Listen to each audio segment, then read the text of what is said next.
charges were that he could not execute any agreements with sellers or consignors or with buyers. And he could not receive any money from buyers or pay any consignors. In other words, he could not handle any money for any auction. He, at that time, had agreed to work under Estate Auction Services or Henderson Auctions, and he would only call auctions. If he had another auction that was not Estate Auction Services or Henderson Auctions, he had to notify the board in writing of the auction at least 30 days prior to the auction. Unless there was some reason he just got hired within that 30-day period, he had to notify the board immediately. He also had to continue to pay on a sales tax judgment, which we provided a copy of it to him, an amount of at least $200 per month to clear that.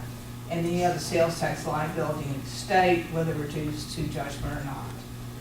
And he had to comply with any further orders of the auction board. And as it relates, what does it mean that, as it relates to dealing with people? What was the restrictions as you understood it? He would not. And what did that mean? I mean, could he execute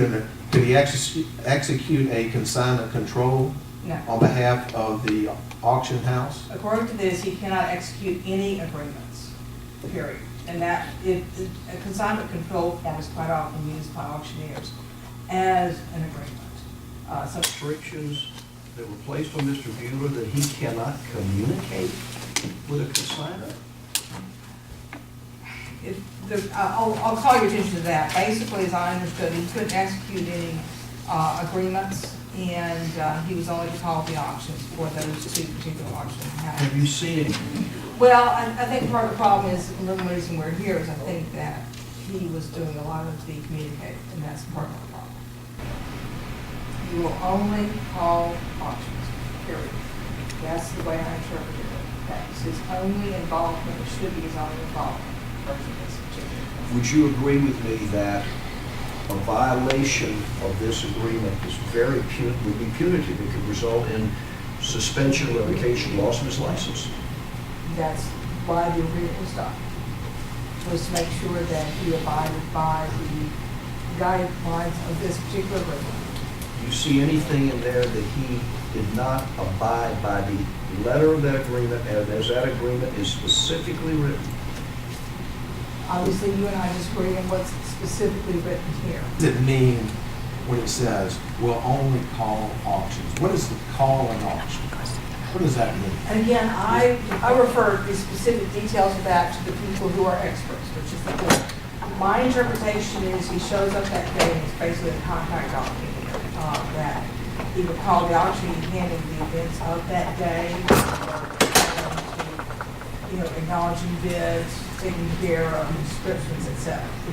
That was never part of any allegation or complaint against him. So that's how I interpret it. And that all the activities pre-auction day of getting documents signed, communicating, talking about reserves, that has nothing to do with actually calling an auction.